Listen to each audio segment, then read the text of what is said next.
Hi everyone, this is Randy Young and welcome back into another edition of the Winter Sports Coaches Corner program here on WCHC TV. As of course each week we've been talking with winter sports coaches from our area high schools. This is show number 5 in our series of 10. After this week we'll take a couple weeks off because of the holiday break and then resume in January. Today we are going to be talking with Ben Vondel, the Miami Trace wrestling coach, and also Katie Kasberg, who is the swim coach for Miami Trace and Washington Courthouse. We'll be back with those interviews right after this.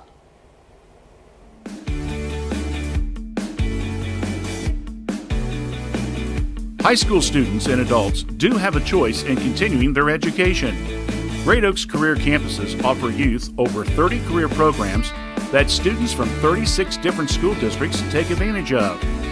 Plus, Great Oaks offers a dozen full-time programs as well as part-time certification program and short-term classes for enjoyment and lifelong learning.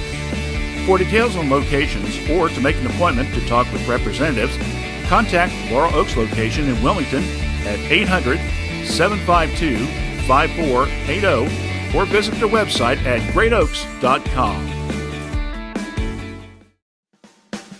Coach's Corner is brought to you in part by Courthouse Manor and St. Catharines Manor.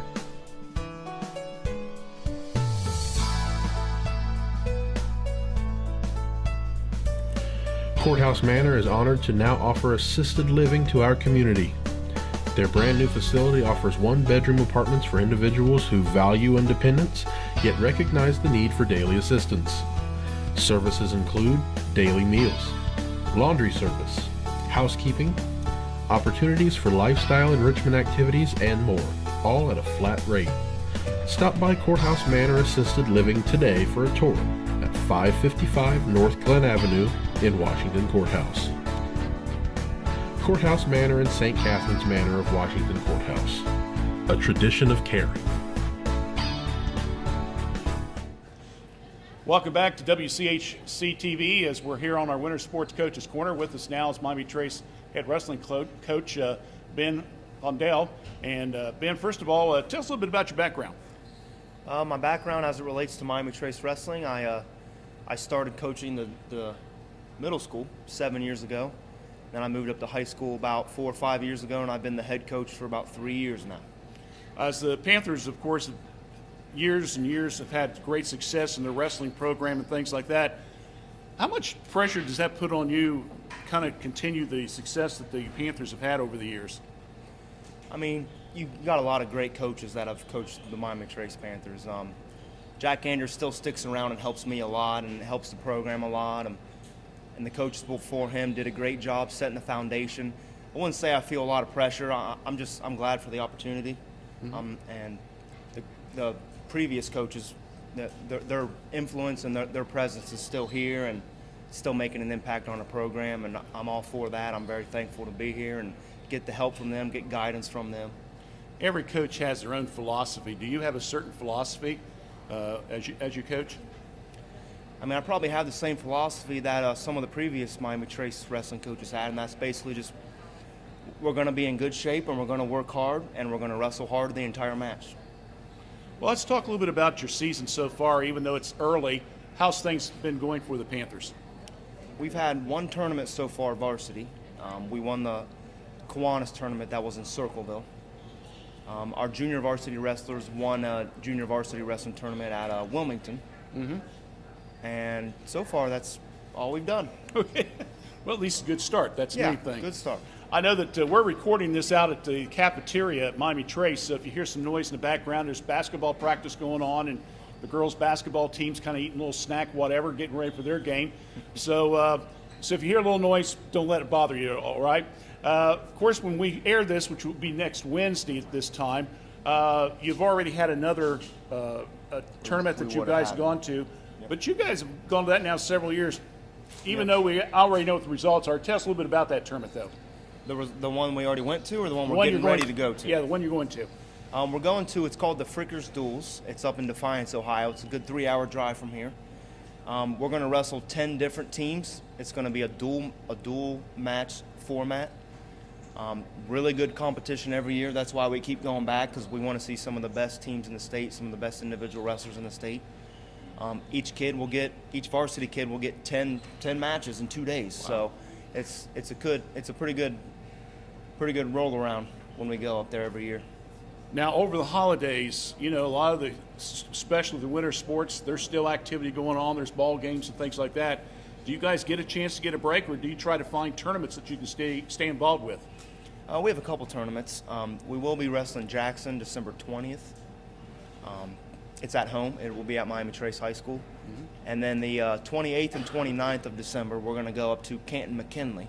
Oh. Up in Canton. It's a 2-day wrestling tournament up there. It's our first time going there. Uh-huh. Some good competition up there too. Right now there's about 10 to 12 teams in that tournament. So that's our first experience going to that tournament. So we'll see how that goes. We'll be ready.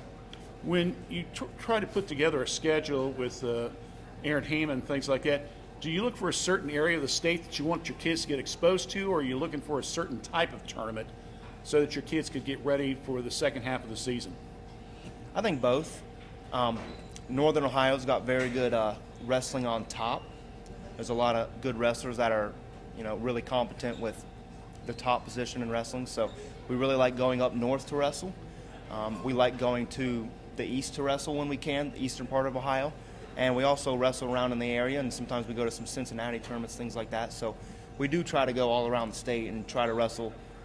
Some tournaments will have great competition, others maybe not so much, but I think it's a really good diverse schedule that we try to put together for all of our kids, the advanced ones and maybe the ones that are a little bit inexperienced. Let's talk about the league now. How does the league championships and scheduling, how's that go?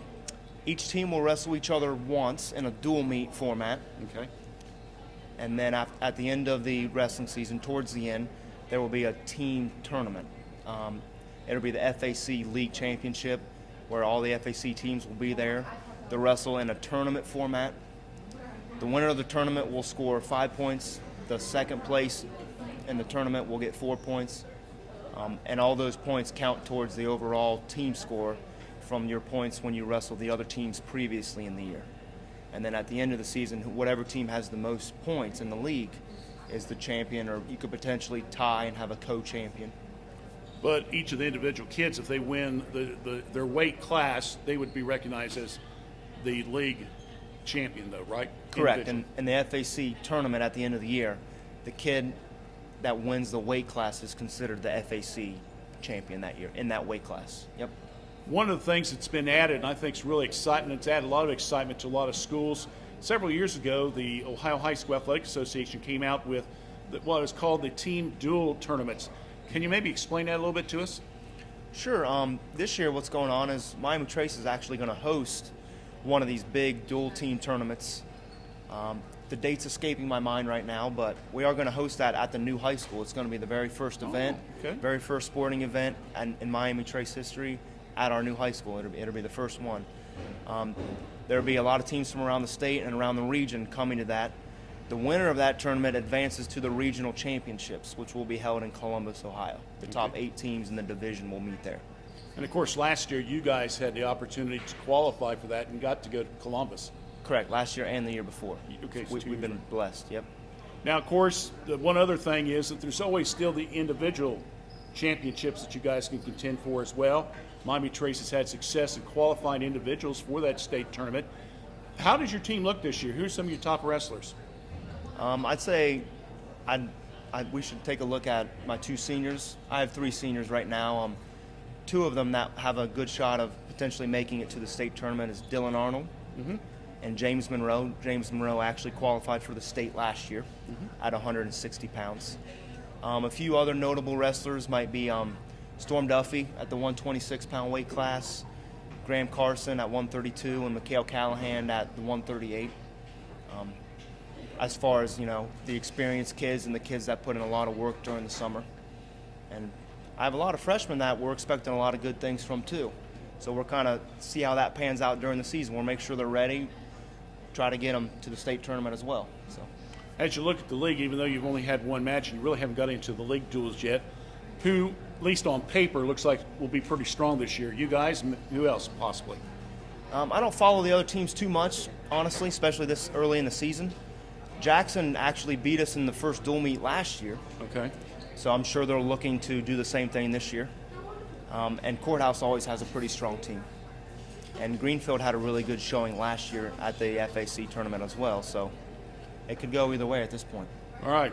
Well, hopefully, if things work out, we'll maybe have Ben back on our Coach's Corner show toward the end of the season. We'll have a little bit better idea.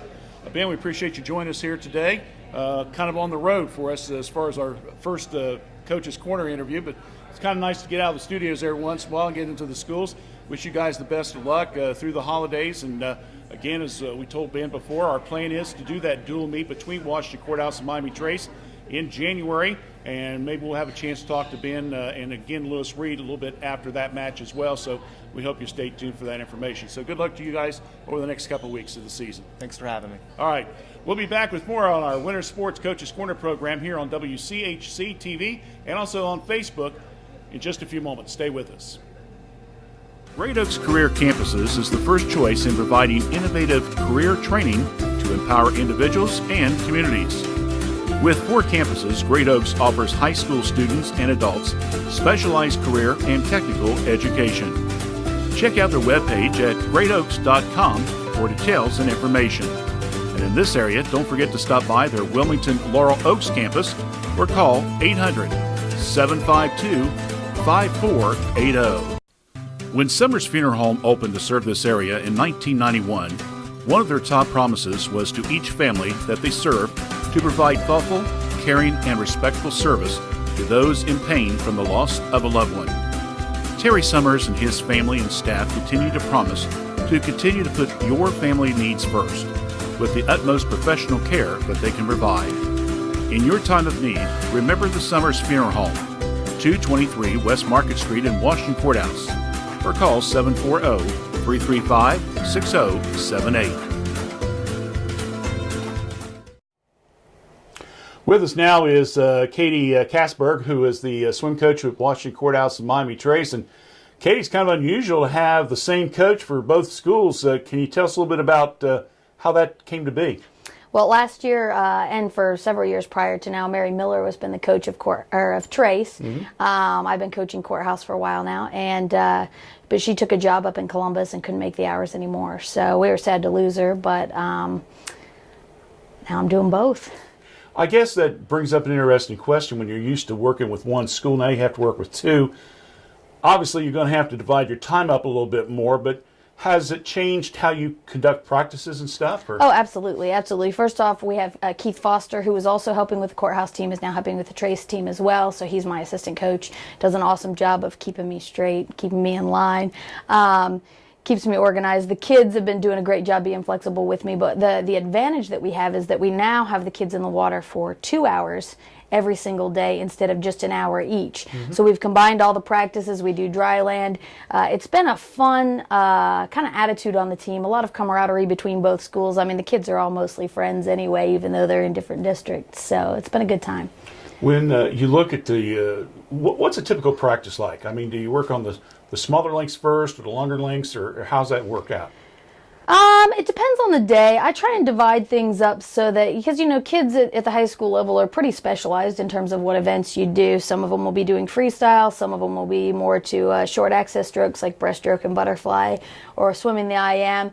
At the beginning of the season, we have a lot of first-year swimmers this year, so we try to give everybody a little flavor of everything. As we get to this point in the year, we've really got them specialized, and every lane's kind of doing something a little different. I know that you've had at least a couple weeks now to work with them. Up to this point, what are some of the strengths that each of the schools have, and maybe some of the things that they're going to have to continue to work on? Miami Trace is really strong in their distance events right now, especially the girls. They have Addie Braden, who's really, really working on capturing some records for the distance freestyle events. Isaac Hebert is working on the 200 IM for Trace. I think he has potential to go to districts in that event. So those are some of the seniors there. Tori Morrison's also edging towards the records for Trace for the 200 IM. For Courthouse, we've got a lot of first years this year. We lost a lot of seniors for the girls last year. The boys did a great job recruiting for the team and brought out a bunch of new guys this year. So we're really building up in a lot of our events. The boys 50 freestylers right now for Courthouse have some really strong swimmers who on their first swims of the season were going sub 30, which is great for them. Julie Bailey has captured 3 records just this week for the girls. She captured the 200 IM and the 100 butterfly. Both of those I think she broke by 4 seconds. And then the 100 breaststroke she already got last year, and she broke that by a second again Friday. Okay, you've used some terms, IM and things like that. For the most people they're familiar with swimming when they watch the Olympics. They don't necessarily know all the measurements and stuff. So kind of give us a little, swimming 101 here, okay? So swimming pools are typically 25 yards long, at least in this area. Wilmington College has a meter pool, but it's still 25 meters. So all of our events, if you do a 100-yard something, that's 4 lengths of the pool. We have 4 basic events: freestyle, backstroke, breaststroke, and butterfly. And if you do an individual medley, that's one portion of each of those 4 put into a single event. So you do a 50 fly, and then a 50 yards of backstroke, and 50 yards of breaststroke, and a 50 yards of freestyle, all together as one race. So you're having a combination of both individual events and also relay races as well. Yes, and Miami Trace has a girls 400 freestyle relay that made districts last year that's looking really strong to do that again this year. So they have a bunch of seniors coming back, and I think that they're going to look good to take several swimmers to districts at the end of the season. I know once the swimming program got started with the high schools, that was about the time that the YMCA was really starting to expand and get the new building and so forth. How much has that been an asset for the schools to have a building like that in this town? Oh, it's huge. I mean, I don't think we'd be able to do swim teams without the Y facility. They're very accommodating in terms of schedules, and we have 6 home meets this year. That's a lot of time that they've given to us. Having a YMCA team, which I also coach the Y team with Keith, we've been able to start some kids out younger and really bring them into the high school programs already having that swimming experience. Swimming is a very technique-heavy sport. You have to understand how to reduce your drag and increase your propulsion in the water. We're used to moving around on land. We've been doing that since we were, could walk. Right. We're not so used to moving around in the water, and so learning how that works and how to make yourself go quickly through the water is a whole skill set. Starting that at age 7 or 8, as opposed to waiting until you're 14 or 15 and getting into high school, is a huge asset. Do you see a lot of new kids, though, wait till high school to start, or are most of your kids, I would say, veterans? I would say right now most of our kids start in high school, and we would love to see that change. I don't know if there's ever a potential. We actually took some of our kids who have been junior high kids, who 7th and 8th graders who've been practicing with the Y team, and we took them down to swim a meet against Greenfield just this last week. And so it wasn't part of the Y league that they're in at all. It was just those are kids who are already swimming, and this will be their competition when they get into high school. So what a great opportunity for them. They placed very well against Greenfield, which bodes well for the future of our high school teams. And I'd love to see that news get out there and more junior high kids start joining the team so that they can start getting that experience early. Obviously, folks that have followed swimming at least a little bit in this area know, of course, Wilmington College hosted some of the events. The Y hosted your guys. Greenfield, their facility, even though it's been there for quite a while, still is well known and respected. Beautiful facility. It's, I believe it is the oldest swimming pool in a high school in the United States. Wow. And they do a wonderful job maintaining it. It's just a beautiful facility. And keeping it updated, too. They've got electronic timing systems, and we love going down there to swim. Is there other schools around this greater Southern Ohio area that, when tournament time comes and so forth, that might be some names that we might want to kind of listen for? Chillicothe has a great feeder program to their high school through their local YMCA too, so they've typically got some fast times to compete against. Their boys actually are Division I in swim, but they always give us good competition. We love swimming against them. Greenfield as well. We swim against Hillsborough on Friday, and the boys especially there gave us a good run for our money. So there's some quality local teams that have been around for a while now. I've noticed that Hillsboro has been scheduling some events on Friday evenings, which is kind of unusual because usually you guys, maybe Wednesday and Thursday or Saturday? Tuesdays a lot of times for us. Fridays are a little strange, but when you're scheduling with the Ys, you have to watch out for their programs, and I think that on Tuesdays and Thursdays down in Hillsboro, if they're at our Y, we don't do Thursdays because that's when the Y has lessons. Okay, I understand. As you look now for the second part of the season to come up here pretty soon, what are some of the things you hope that your team will continue to improve on? Because believe it or not, tournament will be probably here less than, 2 months? Yes, it's crazy how fast this season goes. We have been really focusing on technique, on our streamlines and our flip turns, and I've seen more improvement on both teams in that area over the course of this year than I've seen in any of my previous years that I've been working with these kids. And, we've Trace and Courthouse teams have always traveled to meets together, so I had some familiarity there. They're doing an awesome job on that. And I really think that all of them are seeing improvement in their times from their improvement in their technique. So. All right, great. Well, if you want to go watch a match, I know it's going to be kind of a close facility as far as going out to the Y, but folks can come and watch a little bit, right? Absolutely. Anyone's welcome to come out to any meet. I don't know what else to tell you about that. It's dress in layers. It's cold outside. It is warm in the natatorium. You don't want to be stuck in a sweatshirt if you come out to watch a meet. They're tons of fun. We take about 2.5 hours to complete a meet from start to finish. Heat sheets are printed and hung on the wall usually, so you can kind of see who's swimming where. Kids love to have people come out and cheer for them, and we've actually had really good turnout at our meets. A lot of support for swim in this community. That's great. So once again, we want to encourage you, if you get a chance to go out and watch the Trace and also Courthouse swim team. Katie, thanks for stopping by, talking a little bit about the program. Appreciate it. Thanks for having me. We'll be back.